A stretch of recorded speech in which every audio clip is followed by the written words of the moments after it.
Hi, I'm Ricardo. And I'm Juan. Welcome to Tips, a show about traveling, internships, professional programs, study groups, and studying in general. Today we're going to talk about strategies to avoid negativity from overcoming as soon as you arrive. This is an important topic given that the change is so big. So Juan, what's your advice on this? Okay, the first thing is to understand how that process works. A psychologist showed me how this going overseas works. At first, when you first arrive at the country, you are in this period where you're in a peak moment. You're feeling extremely happy. You achieved it. You crossed the, you flew overseas. You made it. You made it. You're like, yes, this is it. That's it. Yeah. Then comes the downs, which is most people get a huge down, which is, oh, wait, I don't know anyone here. I left my family and friends. The future is uncertain. I'm speaking a different language. They're speaking different language. Food is different. Yeah, you put so much money into this. What am I doing here? And that first is the hardest one. But then the psychologist explains, then you start meeting people, you start understanding what's happening, you feel comfortable, you realize that many people are in the same boat as you and they want to help you out. And that picks you up again. It's not going to be the euphoria you felt when you first arrived, that excitement, but it will take you to a place where you feel content and happy and comfortable with where you are. So just understand that dip is normal. It happens to almost everyone, and be willing to bear through it. And it should take a few months. It's not one day to the other. It depends on your temperament, your personality. There are many circumstances, but just understand it's temporary. It's going to get better. So the strategies to make that get better is build social support, build a structure that helps you. So I don't recommend you only try to keep connecting to your family and friends back in your country, because they cannot walk you through what you're living. They don't understand anything. No, they don't. And maybe some have lived it in the past and can give you advice. But the fact is that the best people to support you are the people who are going through the same thing you are. I agree completely.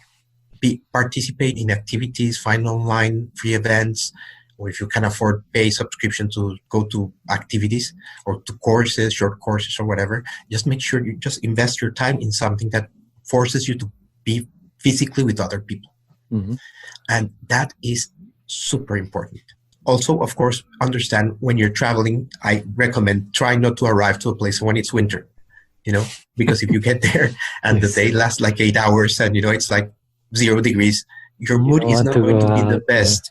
Yeah. So if you can plan ahead and anticipate not going in winter, but rather in spring or summer, it makes it so much better because you get all the beauty of the activities of the life of the place. Yeah, no, I completely agree. I think it's a matter of preparation.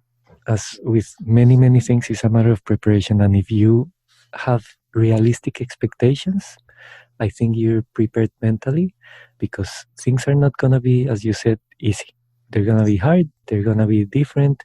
They're going to be difficult. You're out of your comfort zone. You're in a completely different place. And every change takes time. We will get used to things, but it will take time. In my experience, it takes between 6 months to a year normally. But people expect, it's going to be hard for a week and 2 weeks, and it's not. It takes time. But look, this is not to bring negativity to this topic. It's just the reality. And if you know that that's going to happen and you're prepared, once you arrive, it's going to become much easier. And as you said, if you make a conscious effort to meet new people, grow your social circle, arrive in summer, which is easy to go out, it's much, much easier. Yeah, and never forget, you're making one of the largest investments you're going to do in your whole life, in time and in money. So plan ahead, prepare for it, prepare for the hardest part of it, because at the end, it's going to be worth it. One final thing I would say is, if you can get in contact, they're usually in the places where you go, there are psychologists that will be willing to talk to you. Don't be afraid to talk to a psychologist. Many of them help people in the same situation you are to feel better and discuss their issues and their concerns and walk them through what you're experiencing. So don't be afraid to contact an expert. Yeah, and also be open. Don't be afraid to say, look, I'm having a tough time. People never want to talk about negative things and it's only positives. Everything is going great. No, it's okay if it's not, and there's a lot of people going through this. In fact, if you know that somebody just arrived to the country, they will be going through the same thing. Talk about it, be open about it, and be honest, and you can help each other. But if nobody knows you're going through a difficult time, how can they help you if they don't know? So be open. My advice, and it works for me, is talk to people, ask for help, ask for opinions and advice, and then you can move on. Yeah, I think that's a great advice, Ricardo. Okay, perfect. So if you want to connect with me, you can do it through LinkedIn. You can find me as Ricardo Gutierrez, Innovator Diaries, and Betsy Accommodation Solutions. And you can find me as Juan Camilo Reyes in LinkedIn under the Department of Environment, Land, Water and Planning in Victoria, Australia.